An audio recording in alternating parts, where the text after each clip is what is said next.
তিস্তা প্রকল্পের সম্ভাব্যতা যাচাই আগের সরকারের আমলে শুরু হলেও তা আগায়নি বলে জানিয়েছেন পররাষ্ট্র প্রতিমন্ত্রী শামা ওবায়েদ। আর বাংলাদেশের জনগণের স্বার্থ রক্ষা হলেই বাংলাদেশ চীন মিয়ানমার অর্থনৈতিক করিডোরের বিষয়ে সিদ্ধান্ত হবে বলেও জানিয়েছেন তিনি।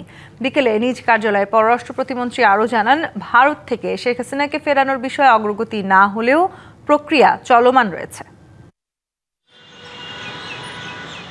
প্রধানমন্ত্রী তারেক রহমানের চীন সফরের বেশ কিছু সিদ্ধান্ত কিভাবে কবে বাস্তবায়িত হবে তা নিয়ে আগ্রহ রয়েছে সাধারণ মানুষের। পররাষ্ট্র প্রতিমন্ত্রীকে তিস্তা প্রকল্প নিয়ে প্রশ্ন করা হলে তিনি জানান, সম্ভাব্যতা যাচাইয়ের কাজ আগে শুরু হলেও তা কখনোই শেষ হয়নি। এখন এজন্য যে কারিগরি সহায়তা প্রয়োজন তা দিতে সম্মত হয়েছে চীন। ফিজিবিলিটি স্টাডি এখনো সম্পূর্ণ হয় নাই। ওই ফিজিবিলিটি স্টাডি করার জন্য যা টেকনিক্যাল সাপোর্ট দরকার সেটা চীন আমাদেরকে দিতে রাজি হয়েছে এবং চীন দিতে চায় সেটা। এবং আমাদের তো তিস্তা ছাড়াও আমাদের রিভার ম্যানেজমেন্টের একটা সমস্যা আছে সারা দেশে। সেই রিভার ম্যানেজমেন্টেও ওরা একটা ফিজিবিলিটি স্টাডিতে তারা হেল্প করতে চায়, সাপোর্ট দিতে চায়। সেটা চীন সেই সাহায্যটা তারা করতে চায়।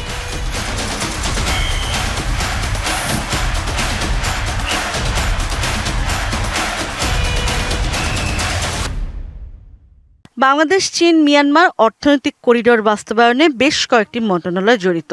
বাংলাদেশের জন্য ভালো হবে এমন সিদ্ধান্তই নেবে ঢাকা, জানান পররাষ্ট্র প্রতিমন্ত্রী। ইকোনমিক করিডোর সেটা নিয়ে অবশ্যই বাংলাদেশ সরকার আমরা পর্যালোচনা করছি এবং এটা আমরা কিন্তু প্রথম থেকে বলে আসছি যে বাংলাদেশের সরকারের পররাষ্ট্রনীতি বাংলাদেশের মানুষের স্বার্থকে রক্ষা করে মানুষের চাহিদাকে মাথায় রেখে সেই বাস্তবায়িত হবে ফরেন পলিসিটা। তো সেই জায়গাটা থেকে অবশ্যই আমরা এটা প্রক্রিয়াধীন আছি। ইরানের সর্বোচ্চ ধর্মীয় নেতা আয়াতুল্লাহ খোমেনির শেষকৃত্যে যোগ দিতে যাবেন জাতীয় সংসদের স্পিকার।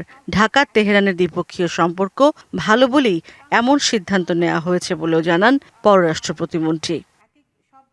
এদিকে সাবেক প্রধানমন্ত্রী শেখ হাসিনা এবছরই বাংলাদেশে ফেরার ঘোষণা দিলেও পররাষ্ট্র প্রতিমন্ত্রী শামা ওবায়েদ জানান, এ বিষয়ে এখনো কোনো কূটনৈতিক অগ্রগতি নেই।